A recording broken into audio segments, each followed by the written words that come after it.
ini bab ibadah. Jadi mulai sekarang saya minta, saya mohon ngajinya yang tuntas. Kalau bisa tingkatkan kualitas. Kalau takbir sampai salam saja, betul, bagus. Sah sholat, pahala dituliskan. Tapi barakahnya sholat kita nggak dapat. Apa barakahnya itu? Membuat kita semakin lebih baik. Saya ulang, membuat kita semakin lebih baik. Jadi kalau kita cuma takbir begini, Allahu Akbar. Tahu ilmunya, bacaannya sampai dengan salam. Tapi tidak mengerti apa yang kita bacakan. Maka untuk mempraktekkan salam rahmat dan barakah, Assalamualaikum warahmatullahi wabarakatuh. Assalamualaikum warahmatullahi wabarakatuh. Nggak dapat kita. Pahala dituliskan, prakteknya minim dipraktekkan. Itu yang menjadikan orang sholat lisannya masih kasar. Orang sholat tangannya masih berbuat maksiat. Orang sholat kakinya melangkah pada hal yang tidak benar dan tempat maksiat. Itu yang terjadi. Maka yang harus dilakukan sekarang, nyicil satu-satu. Kalau besok-besok saya sholat, contoh nih, maaf ya, maaf. Angkat tangan begini apa maksudnya? Kenapa mengucapkan Allahu Akbar? Kenal Abu Bakar enggak? Ah, bagus. Abu Bakar itu satu-satunya sahabat Nabi yang kalau takbir, baru takbir, itu langsung nangis. Makanya waktu Rasul tunjuk jadi imam, beliau katakan, ya Rasulullah jangan saya. Saya ini orangnya perasa, takutnya malah nggak khusyuk. Makmumnya nanti sulit ikutin saya. Kata Nabi, udah kamu ini banyak protes imam. Kenapa? Karena beliau berusaha memahami bacaan yang dibacakan. Lihat baik-baik. Allahu Akbar. Angkat tangan ke belakang, buang urusan dunia ke belakang. Jangan bawa-bawa dalam sholat. Ini yang menyebabkan seseorang sering tidak khusyuk dalam sholat karena dunia dibawa dalam sholat.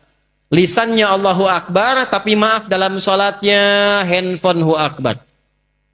Allahu Akbar, tang ting tung ting tang ting tung tang ting tung, batalin sholatnya, angkat, halo, bentar lagi sholat. Jauhkan, buang dunia, pasrahkan. Tapi yang penting apa?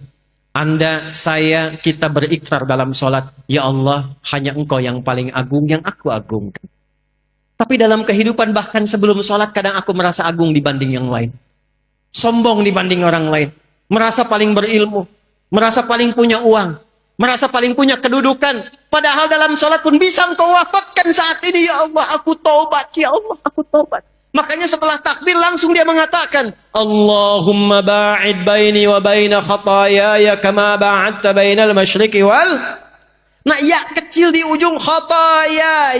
Ya kecilnya itu ngaku salah. Kalau dalam bahasa kitanya gini, ya Allah, aku ini mengagungkan Engkau, mengatakan Engkau yang paling tinggi, tapi aku ngaku salah, ya Allah, aku banyak salahnya. Ngaku tinggi pada orang, sombong pada orang, angkuh dengan tetangga, yang merasa hebat dibanding pasangan. Aku taubat, ya Allah. Jauhkan antara aku dan kesalahan yang aku bawa dalam sholat jauh timur dan barat. Aku takut kalau dalam sholat diwafatkan masih membawa kesalahan. Lalu kita pasrah. Wajjahtu wajhiya lilladzi fataras samawati wal hanifan muslima wa ma ana minal inna salati wa nusuki wa mahyaya wa mamati lillahi rabbil. Itu paham nggak tuh saat dibaca? Itu kan bahasa bebasnya begini, ya Allah, kalaupun Engkau wafatkan aku sekarang dalam salatku ini, aku pasrah ya Allah, sepanjang Engkau ampuni dosaku, dan aku berjanji kalau selesai salat masih hidup, aku akan berjanji dia orang yang lebih baik dari sebelum aku salat. Salat. Terakhir sekarang. Salat selesai, sesama muslim sudah baik, belajar ilmunya. Apakah yang tinggal di Pekanbaru ini orang Islam saja? Ada non-muslimnya tidak? Ada non-muslimnya tidak? Perhatikan tuntunan Nabi. Kalaupun dalam kehidupan kita beribadah, jangan pernah memaksa. La ikraha lakum dinukum, ibadah masing-masing. Tapi ketika diatur hubungan muamalah, interaksi sosial dalam kehidupan, di pekerjaan, bertetangga, berkebun, Anda menemukan di dalamnya bukan hanya orang Islam tapi non-muslim, maka hukumnya berlaku universal bersama-sama. Diatur dari yang paling kecil sampai yang paling besar. Yang paling kecil, Anda tinggal di komplek, ada orang Islam, tetangganya non-muslim, Nabi samakan semua hukumnya. Hukum makanan, hukum senyuman. Senyum kepada yang muslim, senyum pada non-muslim.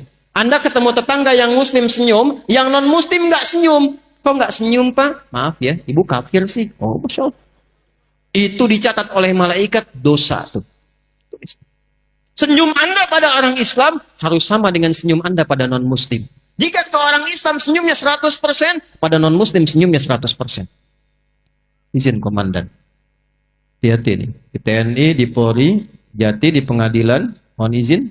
Di kantor-kantor, nggak semuanya orang Islam. Mesti adil. Kalau memang yang layak promosi jabatan non-Muslim, promosikan. Kalau yang layak yang Muslim, promosikan. Tapi tanamkan nilai-nilai kebaikan, nilai-nilai keadilan, sehingga ketika ditanya, dan terima kasih, bukan terima kasih. Islam yang mengajarkan saya untuk bersikap adil dalam tugas saya. Ketika itu dilakukan, maka dia kenal Islam. Kalau kemudian kenal dan memahami lantas mengucapkan asyhadu an la ilaha illallah wa asyhadu anna muhammadar rasulullah, itulah pahala yang melekat pada amanah kedudukan. Pada Anda yang tidak punya kedudukan tapi bertetangga, Allahu Akbar. Ingat hadis ini, siapa yang masak makanan baunya sampai ke tetangga, maka bagilah tetangga itu walaupun hanya hafal yang ini nih kuahnya. Jadi ini biasa masak sop ayam, ayamnya dia makan, kuahnya dikasih tetangga. Tetangganya tanya, kenapa kami dikasih kuah? Hadis Nabi, Pak. Ini korban terjemahan nih. Maksud Nabi, nanti besok-besok itu orang banyak kreatif bikin bumbu-bumbu. Memang yang dimasak itu cuma, maaf sekali, singkong. Tapi bumbunya bumbu rendang. Diambil dari Bukit Tinggi, bikin rendang singkong. Bumbunya rendang, yang dimasaknya apa sing? Bagi tetangga supaya nggak salah persepsi. Dikiranya memang betul rendang, ternyata rendang sing bagi. Tapi hadisnya belum selesai. Saya pengen tanya, apakah Nabi pernah mengatakan kalau tetangga Anda Muslim saja? Nggak ada redaksinya begitu. Makanya ratakan. Bikin rendangnya, kirimkan ke setiap tetangga yang bisa dibagi. Jangan dilewat yang non-Muslim. Yang Islam bagi, Pak Haji bagi, Bu Haji bagi, Bu Ustadz bagi, tetangga biasa bagi. Tiba-tiba pastor keluar.